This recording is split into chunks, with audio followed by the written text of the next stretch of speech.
Pois é, gente. Se até pouco tempo a inteligência artificial parecia coisa de filme, hoje ela já define carreiras, modela negócios e começa a redesenhar o jeito como a economia funciona. Em um mundo em transformação acelerada, a pergunta não é mais se a inteligência artificial vai impactar o mercado, mas quem vai conseguir acompanhar essa virada. Para discutir esse novo cenário, a gente conversa agora com Eduardo Trunce, diretor de tecnologia e produto da CareCode, startup à frente do primeiro hackathon de inteligência artificial do país, que acontece agora, dia 24 de janeiro, em São Paulo. Seja muito bem-vindo, Eduardo. Perfeito, obrigado por me receberem hoje. Fala uma coisa, eu falei certo o seu sobrenome ou eu errei? Sim, perfeito, Trunce, tá certo. Bom, Eduardo, vamos lá. Para a gente começar, o que esse primeiro hackathon de inteligência artificial representa para o ecossistema de tecnologia no Brasil? E acho que, aliás, tem muita gente que não sabe nem exatamente o que é um hackathon. Dá uma breve explicadinha para a gente, por favor. Perfeito. Claro, bom, o conceito de hackathon vem da mistura de hack com marathon, então é uma maratona de programação. A ideia é a gente junta várias pessoas de tecnologia, sejam entusiastas, engenheiros, juntos num lugar. Geralmente ele dura 1 dia, 2 dias, geralmente você vira à noite também trabalhando. Nesse próximo a gente vai fazer só durante o dia no sábado, para construir alguma coisa nova. E a ideia é ser muito hack, então fazer coisas diferentes, fazer coisas que não necessariamente precisam funcionar para sempre, mas que vão funcionar ali, que provam um conceito novo e fazem algo diferente. Então o conceito é basicamente um monte de engenheiro tentando construir um monte de coisa legal, e o tema dessa nossa hackathon no próximo sábado, como você bem mencionou, é inteligência artificial. São o que a gente chama de agentes de inteligência artificial. Mas hoje a gente vê muitos agentes focados em empresas, então agentes trabalhando para empresas, enfim, no mercado, e a gente tem o objetivo nessa hackathon de criar agentes focados no nosso dia a dia. Então a ideia seria como que eu crio agentes para resolver dores que eu tenho no meu dia a dia, coisas que pessoas normais vão ter que resolver, seja ter que ligar para um call center para resolver alguma coisa, ou organizar o WhatsApp, ou ver melhor os e-mails, e o objetivo é a gente ver quem que faz os melhores agentes de AI desse time que vai estar em São Paulo participando. Agora, Eduardo, quando a gente fala em inteligência artificial, muita gente pensa em algo muito distante ou muito técnico. Na prática, que tipo de soluções esse evento busca estimular? Perfeito. São coisas simples. A gente gosta muito de pensar, primeiro, na dor que você tem e não necessariamente no quão técnico é a solução, em como você vai fazer a solução. Então, para mim, um exemplo muito bom é ter que ligar para uma empresa de telecom para cancelar uma conta, para mudar alguma coisa. Às vezes, você tem que ficar meia hora no telefone, ou quando uma passagem de avião sua é cancelada e você tem que ficar 1 hora, 2 dias, às vezes, tentando resolver, como que você vai conseguir seu reembolso? Então, a ideia é muito começar pela dor. Então, qual é uma dor que você tem no dia a dia que, se você pudesse, você ia colocar alguém para poder automatizar? Então, a ideia é, se você tivesse um assistente super inteligente para trabalhar para você, como que você construiria isso e o que você faria ele fazer? Quais seriam as tarefas que você entregaria para ele? Agora, Eduardo, também se fala muito que esse evento que vocês vão fazer é sábado que vem, né? Nesse é no outro, né? Não Isso. é amanhã. Que vai ser lá no Cubo do Itaú. Como é que esse evento, que eu tinha informação, é que ele também iria apresentar a expectativa de robôs que resolvem problemas práticos aí no dia a dia das pessoas, das empresas. Isso vai ter lá também? Perfeito, perfeito. O nosso foco aqui, ele é muito de agentes de IA, então, se algum time quiser fazer alguma coisa relacionada à robótica, alguma coisa mais no mundo real, ele tem total liberdade.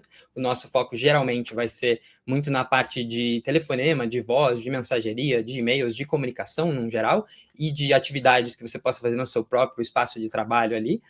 Um exemplo bom a gente tem a Eleven Labs hoje, que é um dos maiores líderes no mundo de geração de voz e com inteligência artificial, e eles são um dos grandes patrocinadores que a gente tem, assim como a Resend, que é uma das grandes empresas brasileiras no mundo hoje, fazendo toda essa parte de gestão de e-mails. A gente tem a Black Box AI, que também foca muito em AI na parte de geração de agentes, então conexão com todos os sistemas diferentes. Enfim, a gente tem várias dessas empresas, assim como a própria Vercel, que também tem ferramentas de construção de agentes e de sites com inteligência artificial. Eduardo, a sua empresa, ela também tem um processo aí na área hospitalar, né, em que os seus sistemas atendem quase que tudo aí na área de hospital. Como é que funciona isso? Isso substitui um atendimento do ser humano? Como é que é esse processo? E o que agiliza o hospital? Ótimo, ótimo. Vou quebrar de 2 lados. O primeiro é do lado do hospital. do hospital, da clínica, do consultório, a gente faz para todos esses tamanhos diferentes de empresas, de provedores de saúde que a gente chama no mercado, né? A gente automatiza tudo que a gente chama de front office, que são as conversas que geralmente os provedores de saúde têm, conversas não clínicas, então partes não médicas, com os pacientes. Então, todo agendamento, cancelamento, confirmação, não posso ir, a gente faz o reagendamento, faz todo esse controle, e a gente faz tudo isso o tempo inteiro, super rápido, super inteligente, conversando com todos os sistemas. Então, o que eu já te digo é, por exemplo, numa clínica médica, você tem ali recepcionistas que trabalham, estão operando tanto o WhatsApp, estão operando tanto o telefone, que a gente opera nas duas plataformas, mas também estão recepcionando os pacientes. Então, do lado do paciente, tem outra coisa muito interessante, que é a CareCode, ela libera o tempo da própria front office, o próprio call center, para poder cuidar de outras coisas que vão trazer mais valor para o dia a dia do hospital, para o dia a dia do paciente. Então, ao invés de você chegar no médico e talvez a secretaria estar atendendo o telefone ou trocando alguma mensagem, ela vai estar 100% disponível para conversar com você. E também, se você quiser agendar uma consulta médica num sábado de madrugada, a gente vai estar respondendo o tempo inteiro. Então, você não precisa esperar segunda de manhã para fazer seu cancelamento, você não precisa esperar estar em horário comercial para poder fazer a ligação, a gente consegue automatizar tudo isso, trazendo vantagens tanto para o paciente quanto para o provedor de saúde. Agora, acho que as pessoas têm muito medo disso, né? De perder o emprego para a inteligência artificial, porque ele consegue realizar a função que uma série de pessoas realizaria antes. Para quem está chegando agora, a gente está conversando hoje com o Eduardo Trunce, diretor de tecnologia da CareCode, um dos nomes à frente desse movimento de inovação da inteligência artificial. Eduardo, eu queria voltar para o Hackathon, porque esse Hackathon é voltado para desenvolvedores, estudantes entusiastas, né? Que perfil de profissional você acha que vai sair na frente nesse novo mercado de IA? Já que tanta gente, de fato, tem medo de perder o emprego, tem muita gente tentando se especializar e tentando se desenvolver. Qual é o tipo de profissional que vai sair na frente? Perfeito, perfeito. Eu acho que na CareCode a gente pensa muito sobre isso e a gente fala muito sobre isso, né? A gente não olha para a IA como um substituto, a gente olha como um amplificador. Então, talvez algo que eu acreditasse que eu não conseguiria fazer no passado, hoje com IA eu consigo fazer 10 vezes mais rápido, consigo fazer 100 vezes melhor, com mais segurança. Então, a gente gosta de falar que não é que necessariamente você vai perder seu emprego, é sim que você vai conseguir produzir 10 vezes mais. Então, não é que as empresas elas vão, vou demitir 90% da minha força de trabalho. Assim, a gente pode produzir muito mais se a gente usar as ferramentas certas com o mesmo número de pessoas, com os mesmos gastos e por aí vai. Então, pelo menos aqui a gente acredita muito em IA como um amplificador e não como um substituto. Então, a minha sugestão para qualquer um que está entrando aí nesse mercado e está pensando nisso agora é abraçar essas ferramentas, é testar, é ver o que tem no mercado, é tentar utilizá-las e ver como isso pode te ajudar no dia a dia, e não olhar como um impedimento, mas sim como algo para te ajudar. Agora, Eduardo, tem muita gente se formando agora em dúvida ainda em relação à carreira. E eu sei que há muito tempo a gente falava que essa nova geração ela vai trabalhar em empregos que ainda nem existem. E acho que a inteligência artificial está tornando isso ainda um pouco mais palpável para a gente, né? Tendo todo esse conhecimento que você tem e que a CareCode tem de inteligência artificial, que direcionamento você daria para um jovem que está se formando e que entende que algumas profissões, de fato, não é que elas vão desaparecer, mas que elas vão ter menos relevância no mercado e outras vão ter mais? Que tipo de profissional que falta no mercado hoje, tendo em vista o desenvolvimento da inteligência artificial? Perfeito, ótima pergunta. E digo que a gente se pergunta muito isso aqui na CareCode na hora de contratar também, tá? Então a gente olha muito para algumas dessas coisas. A gente acredita muito nos profissionais que são curiosos. A gente gosta de falar muito que a gente gosta de pessoas curiosas para trabalhar. Então é alguém que, quando vê alguma coisa nova, não é que fica longe, que tem medo, que não quer explorar. É alguém que mergulha de cabeça, que vai passar o fim de semana descobrindo. E muito por isso a Hackathon também. A gente entende que se uma pessoa está disposta a passar o fim de semana explorando IA, construindo coisas, conhecendo pessoas que estão nesse mercado, é uma pessoa que a gente, como CareCode, gostaria de estar muito próximo. Então, alguém que quer conhecer, que tem esse interesse, que quer ir atrás, e não alguém que necessariamente dá um pé para trás e fala, não, mas isso não é meu negócio, ou isso não funciona, ou eu não acredito tanto nisso. A gente fica muito impressionado com a evolução da IA, né? Se a gente tivesse essa conversa 2 anos atrás, a conversa seria muito diferente, e hoje a gente vê como ela evolui muito rápido.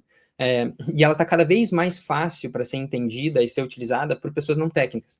Então, o objetivo da Hackathon são pessoas técnicas, claro, mas são pessoas que não necessariamente têm um PhD em Machine Learning ou em inteligência artificial, que seria o caso alguns anos atrás.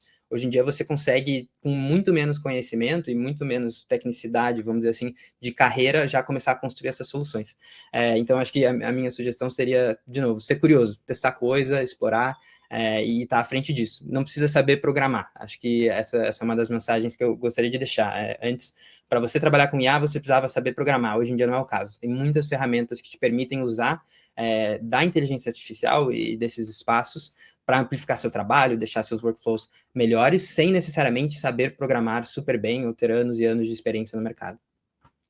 Agora, acho curioso isso que você falou, Eduardo, porque muito antigamente a gente contratava as pessoas pelas hard skills e acabava demitindo pelas soft skills. E é interessante ver que as empresas hoje, elas começam a olhar para as pessoas buscando a soft skill, muito mais do que a hard skill, né? Isso que você falou. Hoje vocês buscam um profissional mais curioso, não necessariamente com uma competência técnica tão alta, apesar de que isso ainda seja necessário.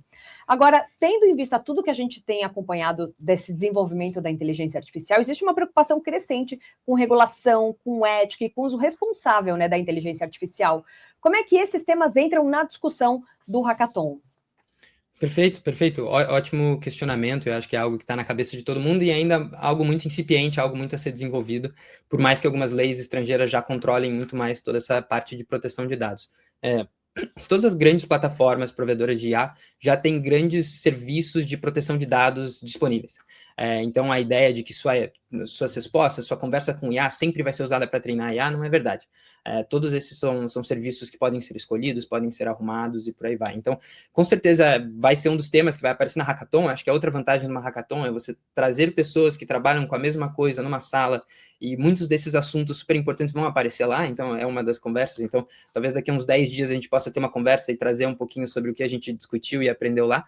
Mas é um assunto que é muito top of mind para todo mundo, é algo que todo mundo pensa muito, não só de um ponto de vista de lei geral de proteção de dados, que a gente já se preocupa no Brasil há muito tempo, mas de outras áreas também. Então, você entra, por exemplo, na área de saúde, você tem outras legislações, pelo menos fora do Brasil, que controlam esses dados, como você pode armazená-los e salvá-los. Então, é um assunto muito quente e, de novo, a gente com certeza vai ser um dos assuntos de discussão durante a Hackathon. Eduardo, durante o evento, vocês vão dar prêmios em dinheiro para os melhores colocados, acho que os 3 primeiros melhores colocados, com os trabalhos melhores. Agora, além de tudo isso, parece que um dos objetivos é de você formar bem as pessoas em inteligência artificial e abrir mercado para elas, essas pessoas que se destacam aqui, em lugares como São Francisco, na Califórnia, que você atrai bastante gente que tenha essa especialização a mais. Como é que hoje o brasileiro, né, especialista em inteligência artificial, se coloca nesse mercado tão novo e inovador?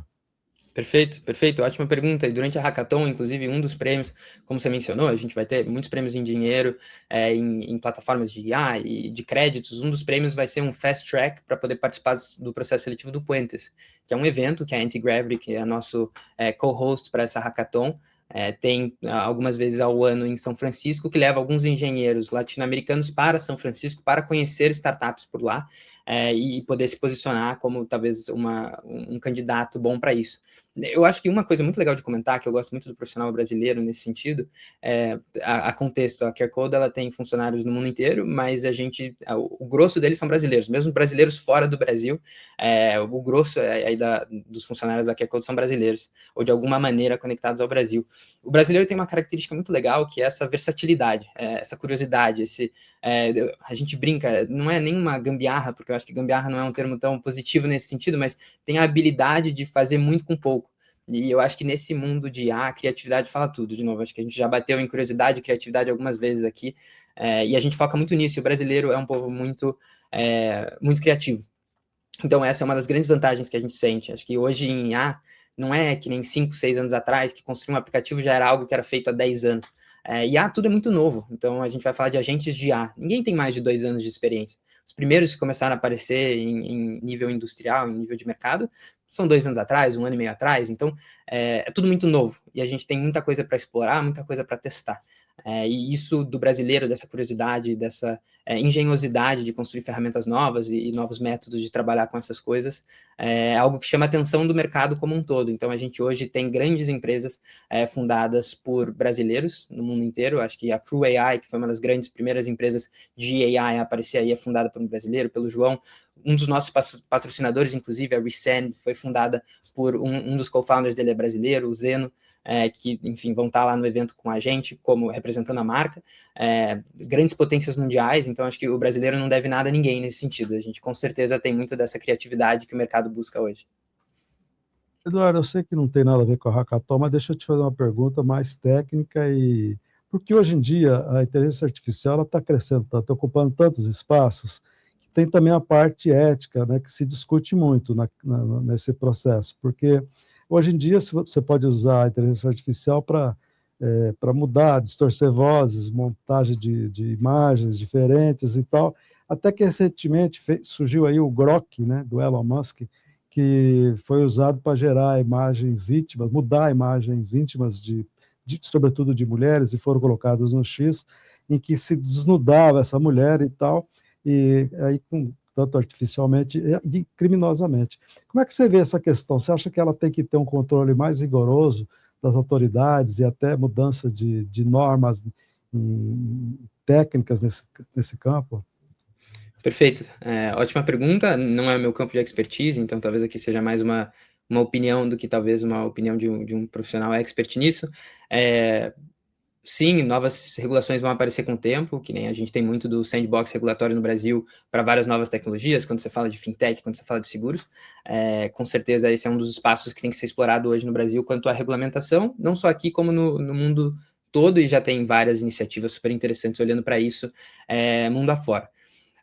Acho que de um ponto de vista social e de responsabilidade ética, eu acredito muito sobre o não compartilhamento. Quando a gente fala sobre fake news, sobre esse tipo de coisa, se são fontes não verídicas, se são coisas que você não confia, não tem certeza, a minha sugestão é sempre não compartilhar. Acho que se a gente resolver, tem uma oportunidade grande de você resolver um problema social antes do que necessariamente só trazer isso como uma penalidade ou uma lei. E acredito que ambos tenham que trabalhar em paralelo, não são exclusivos. Mas é isso, de novo, não é minha área de expertise, mas acredito que sim, tem que ter uma mudança grande nesse mercado daqui para frente.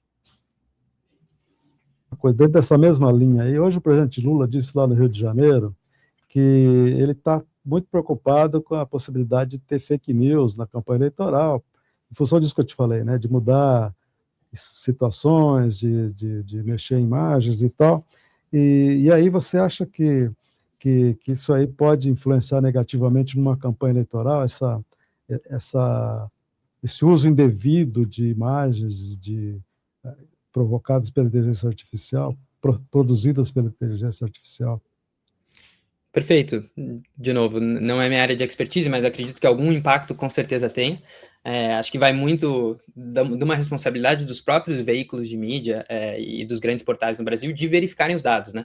Então, quando a gente fala sobre compartilhamento dos dados, campanhas, etc., é muito importante que quem veicula isso, quem tem uma grande voz no mercado, que olhe muito para a fonte de onde tudo isso foi trazido. Então, acho que vai uma responsabilidade grande desses grandes portais de mídia e distribuidores de informações de verificarem tudo isso para evitar, efetivamente, como você falou, que tenha algum impacto real em qualquer campanha eleitoral.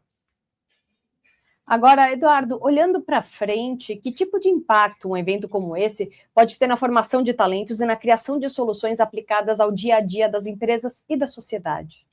Perfeito, ótima pergunta. Eu acho que começando pela primeira parte, nas carreiras das pessoas e mostrando para as pessoas o que é possível ser feito, eu acho que isso é o mais importante. Às vezes você pensa, agentes de algo tão distante, algo que não tem nada a ver comigo, mas tem um evento grande em São Paulo com vários grandes patrocinadores que estão fazendo exatamente isso. Então, acho que passa uma mensagem de que o momento é esse. Acho que está na hora de todo mundo tentar e construir. E a gente trouxe muito esse objetivo, esse tema de agentes de IA para o seu dia a dia, porque é algo tangível para todo mundo. Então, eu consigo explicar para alguém, um agente de IA que resolve uma dor no dia a dia dele, entende, nossa, isso realmente tem alguma eficiência, vai me ajudar no dia a dia e tem alguma oportunidade legal de ser algo construído e algo factível. E acho que o legal também é que, como essa nossa hackathon ela vai levar ali de 10 a 12 horas, não é que são anos de desenvolvimento, são coisas que você consegue fazer muito rápido. Então, para mim, o impacto que fica, além da grande comunidade, das grandes conexões que a gente vai fazer entre os participantes, dos participantes com empresas e por aí vai, fica essa mensagem de, gente, olha tudo muito legal que a gente conseguiu fazer em 10, 12 horas de trabalho. Acho que essa é uma das mensagens que fica, que é muito mais possível e plausível do que as pessoas hoje talvez imaginem. Agora, Eduardo, para quem está assistindo a gente ainda acha que inteligência artificial não é assunto para si mesmo, qual é o alerta ou o convite que fica? Perfeito, o convite é para quem tem interesse em construir inteligência artificial ou já tem alguma experiência nisso e gostaria de conhecer mais para se inscrever no evento. A gente vai ter a gente ainda tem vagas disponíveis e a gente vai ter vários prêmios lá, várias empresas interessantes, muitas pessoas recrutando, e esse é para ser o primeiro de vários eventos que a gente faz, tá? Então, qualquer um que se inscrever, com certeza vai ter acesso aí a próximos eventos e poder participar em outros momentos, assim como acesso a todo o material que a gente produzir lá e acesso a todos os projetos super interessantes. Então, mesmo que seja só de curioso e queira descobrir o que pode sair de um projeto legal de IA, vale a pena se inscrever, que a gente vai poder compartilhar um pouquinho mais com todo mundo. Isso que eu ia falar, Eduardo. Eu, por exemplo, fiquei curiosíssima para participar do evento. Alguém que não queira participar, tipo, colocar a mão na massa, mas queira só passar lá para conhecer. É só passar ou precisa fazer inscrição, tudo bonitinho? Perfeito. Precisa fazer inscrição, infelizmente o evento vai ser fechado, então a gente não vai poder permitir pessoas que não foram aprovadas a estarem lá, e por isso o convite de se inscrever, e aí a gente vai com certeza compartilhar mais informações por e-mail, pelas informações do cadastro ali com todos os interessados. Gente, a discussão sobre inteligência artificial já deixou de ser futuro e passou a ser presente. Entender, participar e ajudar a construir esse ecossistema é cada vez mais uma questão de soberania, de competitividade e de desenvolvimento.